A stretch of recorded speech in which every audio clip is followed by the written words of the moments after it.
கடந்த சில நாட்களாக இலங்கையிலிருந்து வெளிவருகின்ற தனியார் ஊடகங்கள் இலங்கையில் காற்றாலை மின் உற்பத்தியில் அதிலும் குறிப்பாக தலைமன்னார் மற்றும் பூநகரி பகுதியில் காற்றாலை மின் உற்பத்தி முதலீட்டு செயற்பாட்டிலிருந்து இந்திய நிறுவனமான அதானி குழுமம் அந்த செயற்திட்டத்திலிருந்து விலகுவதாக அறிவித்துள்ளது என்று இந்த தனியார் ஊடகங்கள் அண்மை காலமாக செய்திகளை வெளியிட்டு வந்து கொண்டிருக்கின்றன.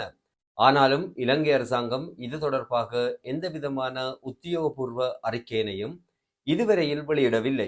அதானி குழுமத்துக்கு 2022 ஆண்டு மே மாதம் இந்த செயற்திட்டம் வழங்கியதிலிருந்து இன்று வரை இந்த செயற்திட்டம் தொடர்பாக பல்வேறுபட்ட விமர்சனங்களும் பல்வேறுபட்ட குற்றச்சாட்டுகளும் இந்த செயற்திட்டம் தொடர்பாக முன்வைக்கப்பட்டு வந்து கொண்டிருக்கின்றது. இந்த நிலையில்தான் தற்பொழுது அதானி குழுமம் இந்த செயற்திட்டத்திலிருந்து தான் விலகுவதாக உத்தியோகபூர்வமாக அறிவித்திருக்கின்றது. இன்றைய இந்த பதிவில் இந்த செயற்திட்டம் தொடர்பான சில விடயங்களையும், இந்த செயற்திட்டம் ஏன் இவ்வாறு சர்ச்சையினை கிளப்பியது என்பது தொடர்பான சில விடயங்களையும் தான் நான் உங்களோடு பகிர்ந்து கொள்ளப் போகின்றேன். 2019 ஆண்டு கோத்தபாய ராஜபக்ச தலைமையிலான அரசாங்கம் இலங்கையில் அமைந்த பிற்பாடு இலங்கைக்கு கொண்டுவரப்பட்ட மிகப்பெரிய முதலீட்டு திட்டம் என்று இது கூறப்படுகின்றது. 2022 ஆண்டு இலங்கையில் ஏற்பட்ட பொருளாதார நெருக்கடியினை தொடர்ந்து இலங்கையில் மின்வளங்கள் செயற்பாடு மிக பெரும் பின்னடைவினை சந்தித்தது. கிட்டத்தட்ட 2022 ஆண்டு 10 மணித்தியாலத்துக்கு மேற்பட்ட மின்வெட்டு இலங்கையில் அறிமுகப்படுத்தப்பட்டிருந்தது. சில நாட்களில் முற்றாகவே இலங்கை இருளில் மூழ்கி கிடந்தது. இலங்கையில் ஏற்பட்ட பொருளாதார நெருக்கடியினை தொடர்ந்து இலங்கையில் அந்நிய செலாவணி பெரும் பற்றாக்குறையாக காணப்பட்டது. இதனால் இலங்கைக்கு எரிபொருட்களை இறக்குவது கூட பாரிய பிரச்சனையாக அப்பொழுது காணப்பட்டது. உண்மையில் அப்பொழுது எரிபொருளுக்கு ஏற்பட்ட தட்டுப்பாடு இலங்கையின் மின் உற்பத்தியினை அதிக அளவில் பாதித்திருந்தது. இதற்கு பிறகுதான் அரசாங்கம் ரினியூவபிள் எனர்ஜி என்று சொல்லப்படுகின்ற புதுப்பிக்கத்தக்க வளம் தொடர்பாக தன்னுடைய கரிசனையினை செலுத்த ஆரம்பித்தது. இந்த பின்னணியில் தான் கோட்டபாய ராஜபக்ச அவர்களுடைய தலைமையிலான அரசாங்கம் புதுப்பிக்கத்தக்க வலு தொடர்பாக இந்தியாவுடன் ஒரு ஒப்பந்தத்தினை செய்வதற்கு முன் வந்திருந்தது. இலங்கையில் மின்சாரத்தினை வழங்குவதற்கு அதிகாரமுள்ள நிறுவனமாக அல்லது சட்ட ஏற்பாடுள்ள நிறுவனமாக இலங்கையின் மின்சார சபை காணப்படுகின்றது.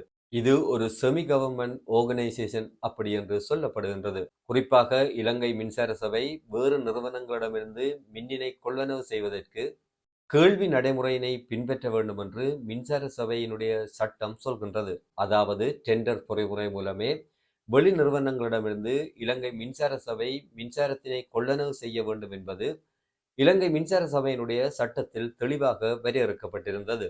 பொதுவாக அரசாங்கங்கள் பொருட்கள் அல்லது சேவைகளை கொள்ளளவு செய்கின்ற பொழுது அரச நிதி மிகவும் வினைத்திறனாகவும் விளைத்திறனாகவும் செலவழிக்கப்படுகின்றது என்பதனை உறுதிப்படுத்துவதற்காக பொதுவாக கொள்வனவு நடைமுறைகளில் டெண்டர் முறைகள் நடைமுறைப்படுத்துவது ஒரு மிக முக்கியமானதும் அவசியமானதுமான விஷயமாக பார்க்கப்படுகின்றது. கேள்வி நடைமுறைகளின் பொழுது வழங்கப்பட்ட நியமங்களுக்கு ஏற்ப யார் குறைவான விலையில் பொருட்களை வழங்க முன்வருகின்றார்களோ அவர்களிடமிருந்து கொள்வனவு செய்யப்படும் பொருட்கள் அல்லது சேவைகள். இதுதான் பொதுவாக அரசாங்கத்தினுடைய ஒரு நடைமுறையாக காணப்படுகின்றது.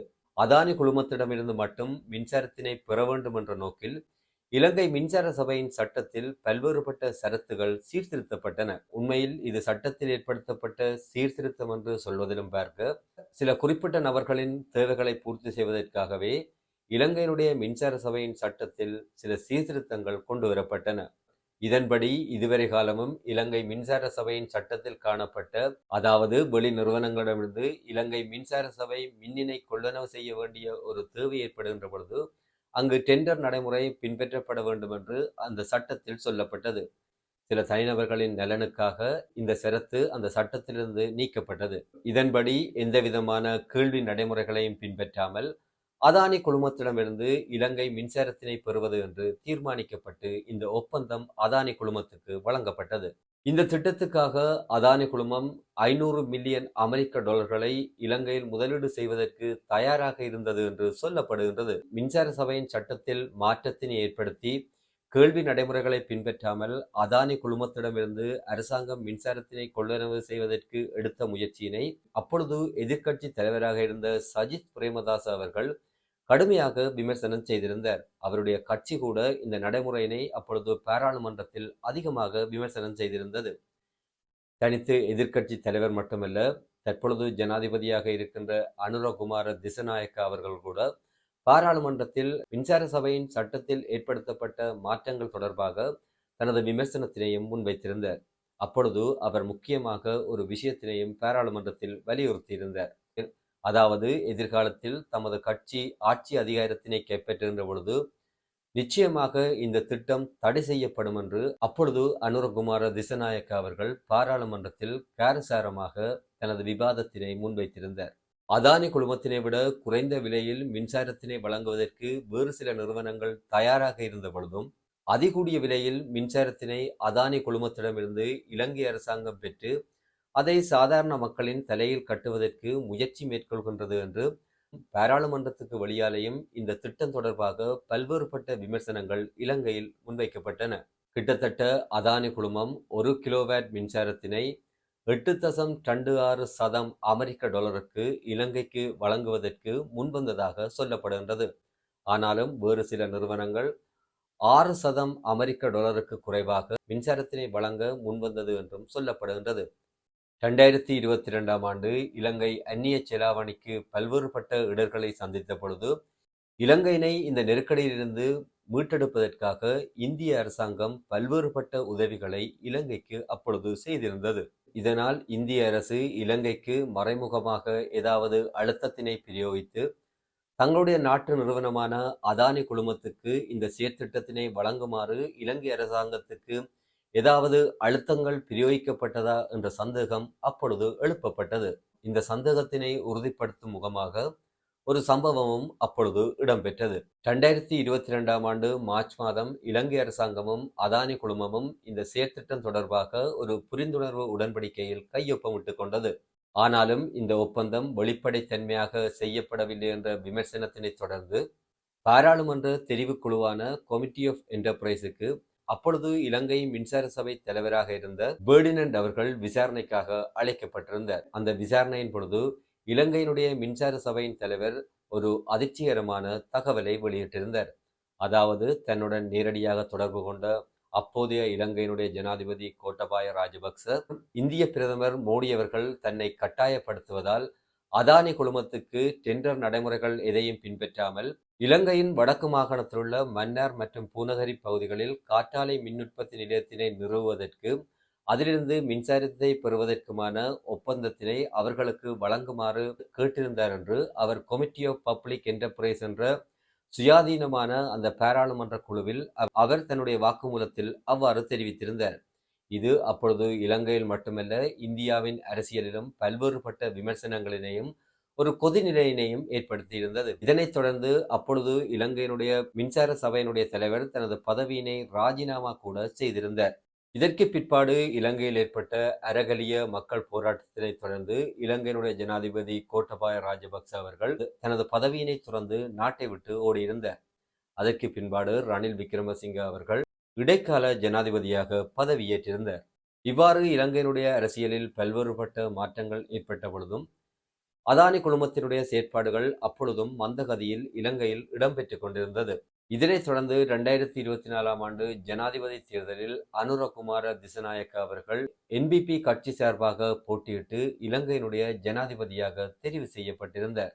தனது தேர்தல் பரப்புரைகளின் பொழுது அதானி குழுமத்துக்கு வழங்கப்பட்ட செயற்திட்டம் தொடர்பாக பல்வேறுபட்ட விமர்சனங்களை முன்வைத்த அனுரகுமார திசநாயக்க அவர்கள் தாம் பதவிக்கு வந்தால் அந்த திட்டம் நிச்சயமாக மீளாய்வு செய்யப்படும் என்பதை வலியுறுத்தி வந்தார். இதன்படி ஜனாதிபதியாக பதவியேற்ற அனுரகுமார திசநாயக்க அவர்கள் இந்தியாவுக்கான தனது உத்தியோகபூர்வ பயணத்தின் பொழுது அதானி குழுமத்தின் இந்த திட்டம் தொடர்பான பல்வேறுபட்ட சுற்று பேச்சுவார்த்தைகளை இந்தியாவில் நடத்தியிருந்தார்.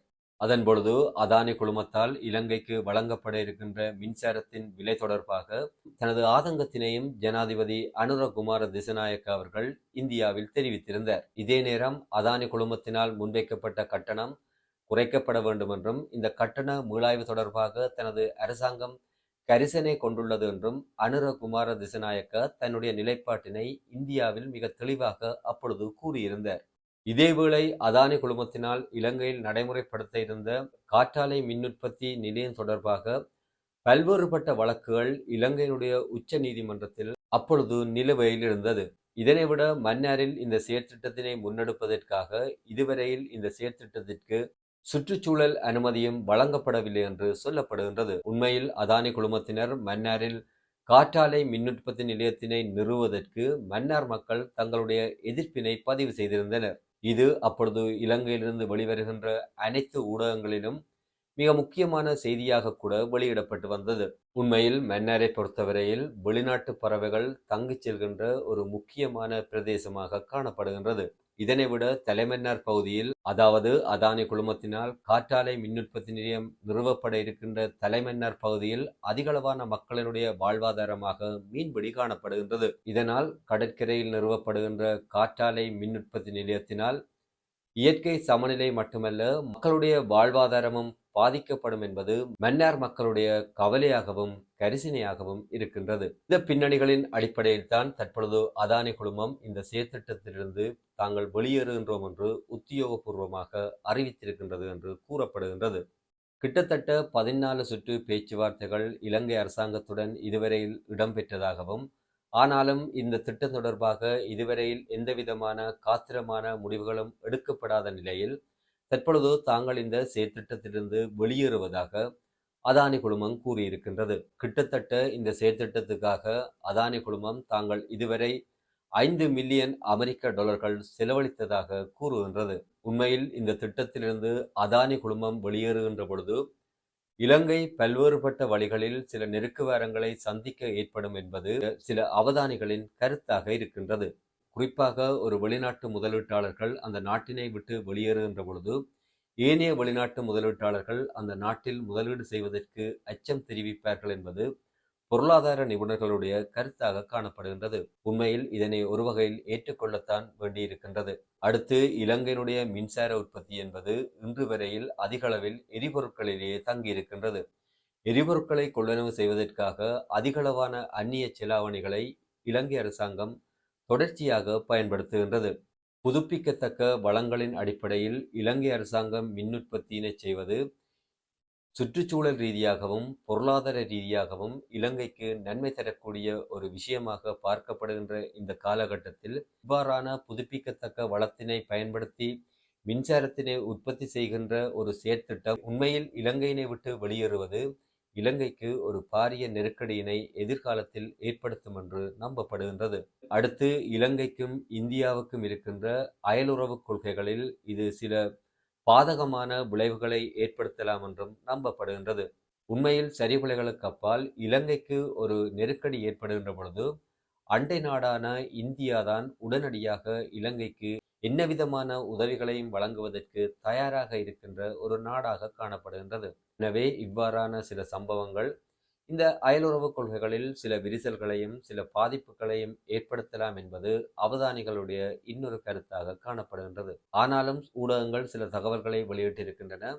இலங்கை அரசாங்கம் இது தொடர்பாக உத்தியோகபூர்வமாக இதுவரையில் எந்தவிதமான தகவலையும் வெளியிடாத நிலையில் சில வேளைகளில் இலங்கை அரசாங்கம் அதானி குழுமத்தினுடைய மின் உற்பத்தி தொடர்பாக, அதாவது காற்றாலை மின் உற்பத்தி தொடர்பான செயற்திட்டம் தொடர்பாக பொசிட்டிவான நடைமுறைகளை முன்னெடுப்பதற்கான வாய்ப்புகள் இருக்கலாம் என்றும் எதிர்ப்பு கூறப்படுகின்றது. எது எப்படியோ பொறுத்திருந்துதான் இது தொடர்பாக பார்க்க வேண்டியிருக்கின்றது. மீண்டும் இன்னொரு காணொளியில் உங்களை சந்திக்கும் வரை உங்களிடமிருந்து விடைபெற்றுக் கொள்கின்றேன். நன்றி, வணக்கம்.